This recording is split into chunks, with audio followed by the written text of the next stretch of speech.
ಅನುದಿನ ಅನುಕ್ಷಣ ಮನೆಯಲ್ಲೂ ಕಲಿಯೋಣ ಕಲಿಕೆಯ ಹೊಸ ಹಾದಿಯಲಿ ಜೊತೆಗೂಡಿ ಹೆಜ್ಜೆಯ ಹಾಕೋಣ ಸಂತಸದಿ ಕಲಿಯೋಣ ನಮ್ಮ ಹೆಮ್ಮೆಯ ಈ ಕ್ಲಾಸಿನಲ್ಲಿ. Yes, sir. Yes, teacher. Present, ma'am. नमस्कार बालमित्रांनो, मी विमल हुंद्रे, सहशिक्षिका, सरकारी उच्च प्राथमिक मराठी शाळा कुसमडी, तालुका खानापूर, जिल्हा बेळगाव. आज आपण इयत्ता 6वी विषय मराठी अभ्यासणार आहोत. इथं तुम्हाला एक चित्र दिसत आहे. पहा बरं काय आहे या चित्रामध्ये. अगदी बरोबर, पांडुरंग दिसत आहेत. आणखी त्यांच्यासोबत काय कोण आहेत पहा, वारकरी मंडळी. अजून पहा काय दिसतं, टाळ, मृदंग, वीणा यासारखी वाद्यही दिसत आहेत. बरोबर. अजून बरोबर या चित्रामध्ये तुकाराम महाराजही तुम्हाला दिसत आहेत, ज्ञानेश्वर माऊली दिसत आहेत. बरोबर ना. तर मुलांनो, या अशा ज्या काही जत्रेला वगैरे पंढरीला लोक जातात त्याला काय म्हणतात माहिती आहे का तुम्हाला? काय म्हणतात सांगा पाहू? वारी. बरोबर ना. आणि कोण लोक या वारीमध्ये सामील होतात? वारकरी. जो वारीला जातो तो कोण असतो? वारकरी असतो. आणि या वारकऱ्यांच्या बरोबर आपली संत मंडळी सुद्धा असतात. या वारकऱ्यांच्यामध्ये संत मंडळी असतात. तर तुम्हाला माहीत असणाऱ्या काही संतांची नावं सांगा म्हणून. बरोबर. संत तुकाराम, जनाबाई, मुक्ताई, ज्ञानेश्वर, नामदेव हे सगळे महाराष्ट्रातील वारकरी संप्रदायातील नावाजलेले संत आहेत. आणि अशाच एका संताबद्दल आज आपल्या अभंग या कवितेतून आपण अभ्यासणार आहोत. आज आपल्या पाठाची सुरुवात आपण संत नामदेव महाराजांच्या आयुष्यात घडलेल्या एका छोट्याशा घटनेपासून करणार आहोत. मग मुलांनो, गोष्ट ऐकायला तयार आहात ना? संत नामदेव महाराज हे विठ्ठलाच्या खूपच जवळ होते. विठ्ठलाशी साक्षात त्यांनी बोलायचे असं म्हटलं जातं. यांच्या हट्टापायी विठ्ठलाने खिरीचा नैवेद्यसुद्धा प्राशन केला होता. अशा या नामदेवांच्या आयुष्यात घडलेली एक घटना मी तुम्हाला आज सांगणार आहे. बाळांनो, एक वेळेला काय झालं होतं, ही सर्व मंडळी उदाहरणार्थ संत नामदेव, गोरा कुंभार, चोकामेळा, मुक्ताई यासारखी बरीचशी संत मंडळी वारीला चालली होती. वारीला जात असताना तुम्हाला माहीत आहे मुलांनो, वारीला कसे जातात लोक? बरोबर, पायी चालत चालत जातात. बरोबर ना. पायी चालत आपल्या दिंड्या घेऊन जातात. आणि जिथं मग संध्याकाळ होते अशा एखाद्या ठिकाणी जिथं सर्व सोयी असेल अशा ठिकाणी थांबून ही वारकरी मंडळी काय करते, विश्राम करते रात्रीची. आणि पहाट होता पुन्हा विठुनामाच्या गजरात पायी चालायला वारीला सुरुवात होते. असंच दिवस जात होते. वारकरी मंडळी भजन कीर्तनात दंग होत विठुनामाच्या गजरात पुढे पुढे यांची वारी सरकत होती. असं जात असताना ही वारी गोरोबा काकांच्या गावी येऊन पोचली. मग आपल्याला माहीत आहे वारी कुठंतरी वस्ती करते. गोरोबा काकांनी या संधीचा फायदा घेऊन वारी आपल्या घरी आणण्याची विनंती केली. आपल्या घरी या सर्व संत मंडळीने येऊन विश्रांती करण्याची विनंती केली. या सर्व संत मंडळींनी गोरोबा काकांच्या विनंतीला मान देऊन त्यांच्या घरी राहण्याचं ठरवलं. गोरोबा काकांनी या सर्वांची सेवा करण्यात कुठल्याच प्रकारची कमतरता जाणवू दिली नाही. आपल्या पत्नीला सुग्रास भोजन करण्यास त्यांनी तयार केलं. इकडे सर्व लोक भोजनाचा वगैरे आस्वाद घेत होते. माणपान चालला होता. तेवढ्यात गोरोबा काका हे मूळचे कुंभार होते. मटकी बनवणे हा त्यांचा व्यवसाय होता. त्यांनी आपली मटकी पक्की झालेत की नाही हे पाहण्यासाठी त्यांच्याकडे जे एक लाकडी हत्यार होतं त्या हत्याराच्या साहाय्यानं मटकी पक्की झालेत की नाही हे पाहण्याचं काम सुरू केलं. आणि बाजूलाच उभी असणारी मुक्ताई हे सर्व निरखून पाहत होती. अगदी तल्लीन मन लावून ती हे काम पाहत होती. गोरोबा काका काय करत होते माहिती आहे का तुम्हाला? मटकं हातात घेणार, त्यांचं जे मटकं तपासून पाहण्याचं जे लाकडी हत्यार होतं ते त्याच्यावरती मारून बघणार. तुम्हाला माहिती आहे का मुलांनो, मटकं पक्कं झालं हे आपण कधी ओळखायचं?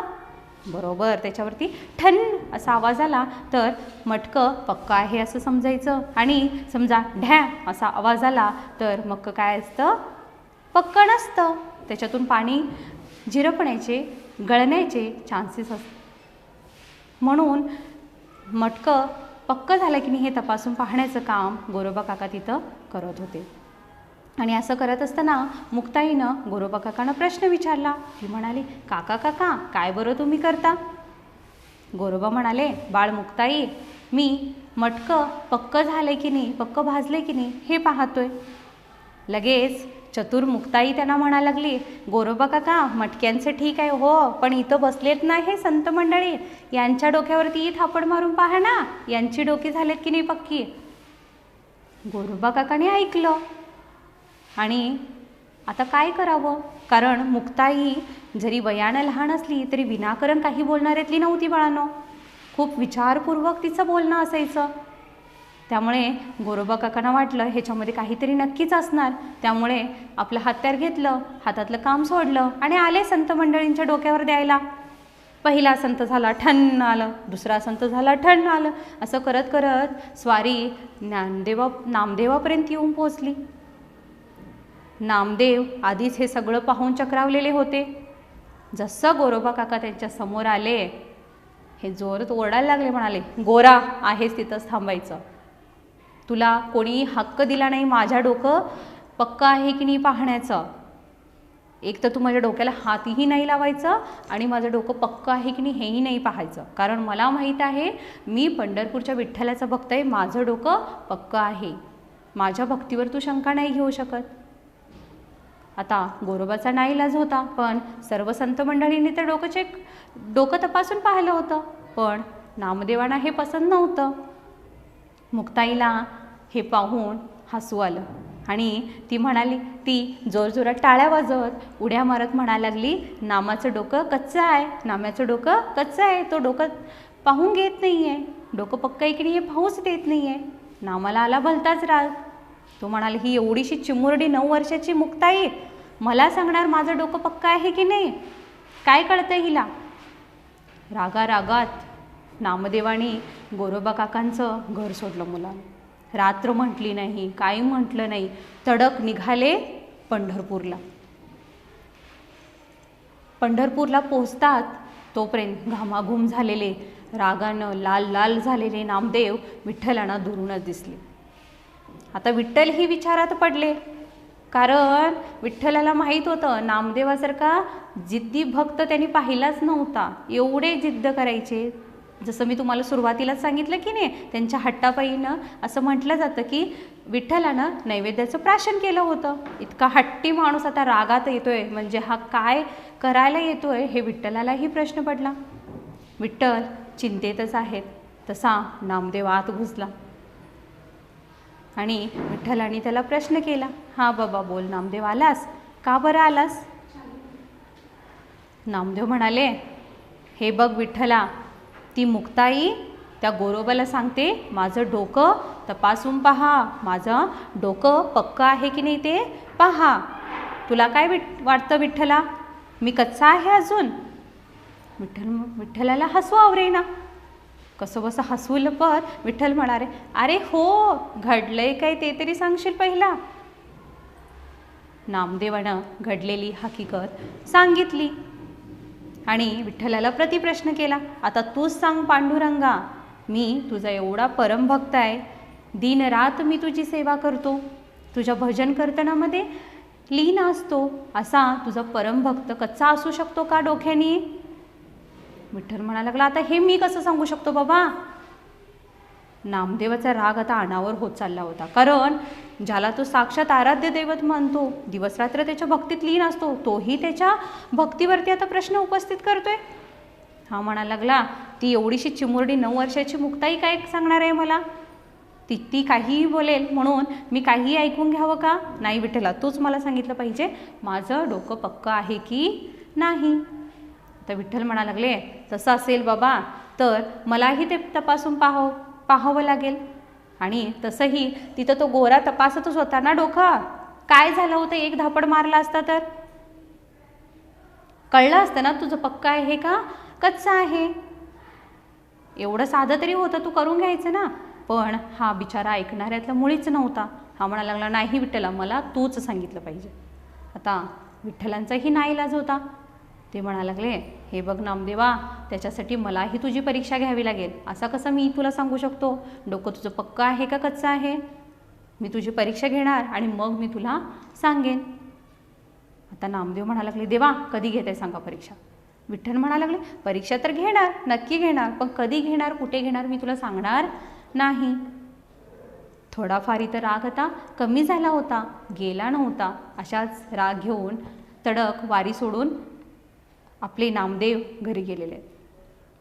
काही दिवसानंतर एके दिवशी नामदेव पोळी बनवत बसले होते आणि त्या पोळीचा जो वास असतो तो लांब लांबपर्यंत दरवळत होता. या वासेनं एक कुत्रा तिथं जवळ आला आणि टोपलीत ठेवलेल्या 2-4 पोळ्या तोंडात घेऊन पळायचा प्रयत्न करू लागला. नामदेवानी हे पाहिलं. बाजूला चुलीसाठी लावण्याचं लाकूड ठेवलंच होतं. लाकूड घेतलं आणि पुढचा मागचा विचार न करता कुत्र्याच्या पायावरती 3-4 रपाटे देऊन दिले. कुत्रा क्वाय क्वाय करत जोराने पोळ्या तिथंच टाकून पळून गेला. आता नामदेवाचं ठरलेलं होतं, रोज विठ्ठलाला नैवेद्य द्यायला पाहिजे. पोळ्या वगैरे आवरल्या आणि हा नैवेद्याचं ताट सजवून घेऊन विठ्ठलाच्या मंदिरमध्ये निघाला. तिथं पाहतोय तर काय, देवाचे पाय असे सुजून झालेले. नामदेवाला कळेना नेमकं घडलं काय. हा काकुळतीनं, अगदी काकुळतीनं विठ्ठलाला म्हणा लागला, विठ्ठला देवा पांडुरंगा, तुला झालं तरी काय, तुझ्या पायांना ही सूज कशी आहे? विठ्ठल म्हणा लागला, केलं तर तूच आहेस आणि मला प्रश्न विचारतोयस. म्हणाला, मी काय केलं विठ्ठला तुला? अरे पोळ्या खाण्यासाठी तुझ्या त्या वासानं मी तुझ्यापर्यंत येऊन पोचलं होतं, पण पोळी तोंडात घेतली म्हणून तू काठीनं कसं मारलास बरं मला? नामदेव म्हणाला, देवा ते तुम्ही होता. विठ्ठल म्हणा लागला, तू मला ओळखू शकला नाहीस नामा, तू देवाला ओळखलं नाही आहेस म्हणजे तुझं मटकं अजूनही काय आहे, कच्चा आहे. नामदेवाला आपली चूक समजली मुलानं. तो विठ्ठलाच्या पायी नतमस्तक झाला आणि विठ्ठलानं म्हणाला, माऊली मला सांगा, मी काय केल्यानंतर माझं डोकं पक्कं होईल, मला देव भेटेल? विठ्ठलाने त्याला सांगितलं, बाजूच्याच गावामध्ये एक शिवमंदिर आहे, तिथं तुला तुझे गुरु भेटतील, जा त्यांच्याकडे. नामदेव तडक गुरुकडे निघाला. शोधत शोधत मंदिरमध्ये जाऊन पोहोचला. तिथं पाहतो तर काय, मंदिराच्या आतमध्ये अगदी जीर्ण झालेली एक म्हातारी व्यक्ती शिवलिंगावरती पाय ठेवून झोपलेली आहे. नामदेवाचा पारा पुन्हा चढला. क्रोधित होऊन हा म्हणा लागला, हे माझे गुरु, हे माझे गुरु कसं काय असू शकतात, ज्याला देवातील फरकच माहीत नाही आहे, जो शिवलिंगावरती पाय ठेवून झोपतो, ते माझे गुरु कसे काय असू शकतात? असं म्हणत तो रागात पुन्हा विठ्ठलाला प्रश्न करण्यासाठी वळणार, तेवढ्यात आतून आवाज आला, नामदेवा ए बाबा. नामदेव आश्चर्यचकित, या म्हाताऱ्या बाबांना माझं नाव कसं बरं कळलं? म्हणून नामदेवानी आत गेलं. बघूया म्हणा लागला, सांगतोय तरी काय हा बाबा. आत गेले. म्हातारी व्यक्ती म्हणाली, हे बघ नामदेवा, तुला प्रश्न पडला असणार, मी आता शिवलिंगावरती का पाय ठेवलाय? तूच एक काम कर बाबा, वयानुसार माझ्या अंगात इतकाही त्राण नाही राहिला की मी माझे पाय बाजूला उचलून ठेवू शकू. तूच मोठ्या मनानं माझे पाय उचलून ठेव. हा पाय उचलून बाजूला ठेवायला गेला नामदेव. बघतोय तर जिथं पाय ठेवेल तिथं शिवलिंग निर्माण व्हायला लागली आणि एक वेळ अशी आली की मंदिरमध्ये पाय ठेवण्यासाठी सुद्धा जागा उरला नाही, एवढी शिवलिंग तिथं निर्माण झाली. आता या म्हाताऱ्या व्यक्तीनं सांगितलं, नामदेवा काही कळतं का तुला या घटनेवरून? बघ, या चराचरामध्ये अशी कोणतीच जागा नाही जिथून तू काय करू शकतोस, जिथं तुला ईश्वर भेटणार नाही. देव सर्वत्र आहे, चराचरामध्ये बसलेला आहे, बरोबर ना? तू फक्त तो मूर्तीमध्ये नाही शोधू शकत. आणि इथंच नामदेवाला त्याचे गुरु विसोबा खेचर सापडले आणि या विसोबा खेचरांच्या मार्गदर्शनाखाली आपला संत नामदेव पुन्हा बहरत गेले. त्यांच्यातली परिपक्वता वाढत गेली आणि अशाच या संत नामदेवांच्या आयुष्याबद्दल आपण आता थोडीशी माहिती मिळवूया.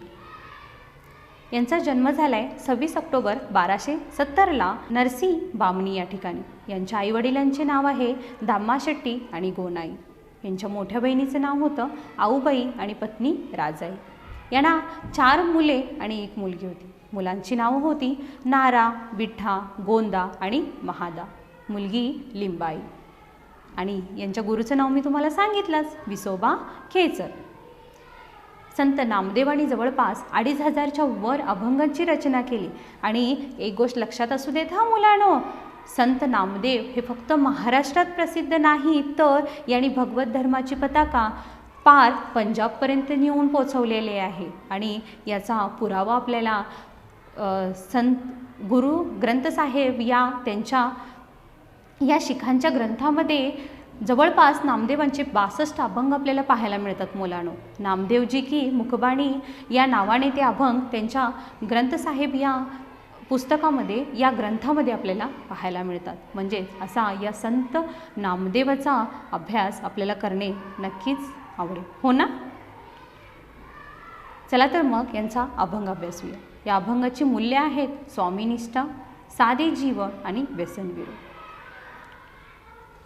या अभंगातील नवीन शब्दार्थ आहेत वास म्हणजे वस्ती करणे किंवा राहणे, स्नान म्हणजे अंघोळ, मज म्हणजेच मला, दुजे म्हणजे दुसरे, मुखी म्हणजे तोंडात, ऐसा म्हणजे असा. आता आपण अभंग गायन करणार आहोत. आणि हा अभंग तुम्हीही तुमच्या सुंदर आवाजामध्ये, सुमधुर आवाजामध्ये काय करायचं आहे, पाठांतर करायचं आहे, बरं का? ऐकणार ना मग अभंग? पंढरीचा वास चंद्रभागे स्नान, पंढरीचा वास चंद्रभागे स्नान, पंढरीचा वास आनिक दर्शन, आनिक दर्शन विठोबाचे, विठोबाचे. पंढरीचा वास चंद्रभागे स्नान, पंढरीचा वास. हेची मज गाडो, हेची मज गाडो जन्म जन्मांतरी, जन्म जन्मांतरी. हेची मज गाडो, हेची मज गाडो जन्म जन्मांतरी. मागणे श्रीहरी, मागणे श्रीहरी नाही दूजे, नाही दूजे. पंढरीचा वास चंद्रभागे स्नान, पंढरीचा वास चंद्रभागे स्नान, पंढरीचा वास. मुखी सदा नाम, मुखी सदा नाम संतांचे दर्शन, संतांचे दर्शन. मुखी सदा नाम, मुखी सदा नाम संतांचे दर्शन, संतांचे दर्शन. जनी जनार्दन, जनी जनार्दन ऐसा भाव, ऐसा भाव. पंढरीचा वास चंद्रभागे स्नान, पंढरीचा वास चंद्रभागे स्नान, पंढरीचा वास. नामा मने नित्य, नामा मने नित्य तुझे महाद्वारी, तुझे महाद्वारी. नामा मने नित्य, नामा मने नित्य तुझे महाद्वारी, तुझे महाद्वारी. कीर्तन गजरी, कीर्तन गजरी सप्रेमाचे, सप्रेमाचे. पंढरीचा वास चंद्रभागे स्नान पंढरीचा वास, चंद्रभागे स्नान पंढरीचा वास. आवडलं का अभंग मुलांनो? तर हा अभंग आणि यासारखे इतरही अभंग तुम्ही पाठांतर करायचे आहेत बरं का.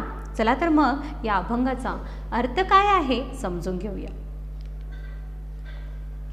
जसं आपण गोष्टीमध्ये ऐकलं की नामदेवांना आपली चूक कळली होती, त्यांनी स्वामीनिष्ठा कळली होती आणि त्याचबरोबर विसोबा खेचरांना त्यांनी शरण गेले, त्यांना गुरु केलं आणि पांडुरंगाचे त्यांनी आभार मानले. आणि अशा या पांडुरंगाकडे आपल्या लाडक्या नामदेवाचं एकच मागणं असायचं मुलांनो. काय म्हणतात ते पहा. नामदेव महाराज पंढरीच्या पांडुरंगाला म्हणतात, त्यांच्या जवळ अगदी काकुळतीने विनवणी करून ते म्हणतात, चंद्रभागे स्नान आणि क दर्शन विठोबाची. म्हणजेच या पंढरीचा सहवास मला सतत लाभू दे. या चंद्रभागेमध्ये रोज रोज माझं स्नान झाल्यानंतर या पांडुरंगाचं, या सावळ्या विठोबाचं मला दर्शन घडू दे. पहा मुलांनो, किती सुंदर विनवणी करता येते. पुढे म्हणतात, हेची माझं घडो जन्मजन्मांतरी, मागणे श्रीहरी नाही दूजे. ते म्हणतात, अरे पंढरीच्या पांडुरंगा, मी तुझ्याकडे एवढंच मागणी मागतो की याच जन्मी नव्हे तर जितके पण जन्म मी घेईन, जन्मोजन्मी मला तुझं दर्शन घडू दे. हेची माझं घडो जन्मजन्मांतरी. पुन्हा काय म्हणतात पहा, जन्मोजन्मी काय घडू दे, तर माझा जन्म पंढरीतच होऊ दे. रोज या चंद्रभागेचं स्नान घडू दे आणि तुझं दर्शन घडू दे. जन्मोजन्मी फक्त हेच मागणं तुझ्याकडे आहे. या व्यतिरिक्त मी तुझ्याकडे दुसरं काहीच मागत नाही. असं म्हणत, आणि काय मागायचं होतं तुझ्याकडे? भगवंता, तुझं नाम सतत माझ्या मुखामध्ये राहू दे. विठ्ठल नाम सतत माझ्या मुखामध्ये येऊ दे. संतांचं मला सतत दर्शन घडू दे. संतांचं, सज्जन लोकांचं मला दर्शन घडू दे. आता मुलांनो, संत कुणाला म्हणतो आपण? कपाळी केशरी गंध, टिळा, तुळशी माळ, रुद्राक्षांची माळ, भगवी वस्त्र परिधान केली म्हणजे संत ओळखावा का? असं काही नाही. हा संत म्हणजेच सज्जन, षडरिपू वरती विजय मिळवलेला संत, ज्याला लोभ, क्रोध, माया, मोह, मत्सर यापैकी कोणत्याच षडरिपूचा त्याच्यावरती परिणाम होत नाही, अशा व्यक्तींना आपण काय म्हणतो? संत म्हणतो.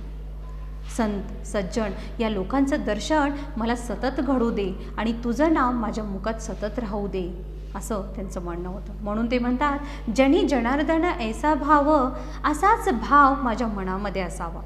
या सर्व जनामध्ये जनार्दन आहे, ईश्वर आहे, असाच भाव माझ्या मनामध्ये येऊ दे. अशा लोकांच्यामध्ये मला सतत चांगलं दिसू दे, संत दिसू दे मला त्यांच्यामध्ये, असं त्यांचं म्हणणं होतं.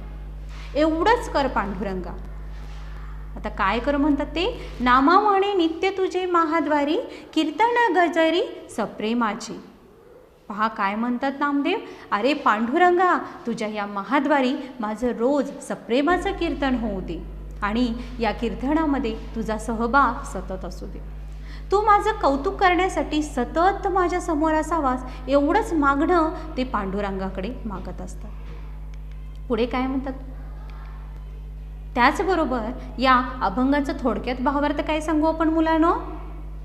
बरोबर, नामदेवांना कुठं राहायचं आहे? पंढरपूरचा वास करायचा आहे, तिथं राहायचं आहे. चंद्रभागेचं स्नान त्यांना करायचं आहे. त्याचबरोबर मुखी सदा नाम विठ्ठलाची. एवढं साधं सरळ मागणं आहे या नामदेवाचं. त्यांना पैसा, प्रतिष्ठा, पद कशाचीही अपेक्षा नाही मुलांनो. अपेक्षा आहे ती फक्त पांडुरंग दर्शनाची, त्याच्या सहवासाची. असा हा परमभक्त नामदेव तुम्हाला नक्कीच आवडला ना? चला तर मग या अभंगाशी संबंधित काही प्रश्न आपण सोडूया. पहिला प्रश्न आहे, नामदेव महाराजांना कोठे राहावेसे वाटते? सांगा पाहू. अगदी बरोबर, पंढरीमध्ये राहावेसे वाटते. पुढचा प्रश्न पहा, कशाचे स्नान व्हावे असे नामदेव म्हणतात? कशाचे स्नान व्हावे? चंद्रभागा नदीचे स्नान व्हावे असे ते म्हणतात. पुढचा प्रश्न वाचा मुलांनो. मुखाने कोणाची स्तुती करावी असे नामदेवांना वाटते? अगदी बरोबर. कोणाची बरं? विठ्ठलाची, पांडुरंगाची स्तुती करावी अशी त्यांना वाटते. चौथा प्रश्न वाचा. पांडुरंगाकडे नामदेव कोणते मागणे मागतात? सांगा पाहू. बरोबर, ते म्हणतात पंढरीचा वास, चंद्रभागेत स्नान आणि विठोबाचे दर्शन जन्मजन्मांतरी मला घडावे, हे एकच मागणे ते पांडुरंगाकडे करतात. पुढचा प्रश्न पहा. नित्य नेमाने काय घडावे असे नामदेव म्हणतात? अगदी बरोबर. काय घडावं? सप्रेमाचा कीर्तन, सप्रेमाच्या कीर्तनाचा गजर व्हावा. हा सप्रेमाचा कीर्तनाचा गजर कसा असावा?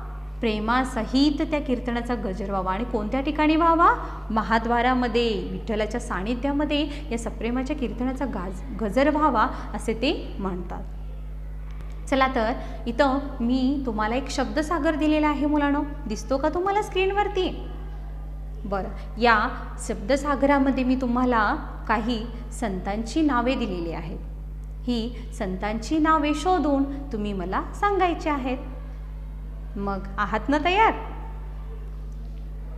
चला सांगा पाहू, पहिला संत कोणता शोधला तुम्ही? अगदी बरोबर, ज्ञानेश्वर. चोखामेळा. सांगा पाहू पुढे.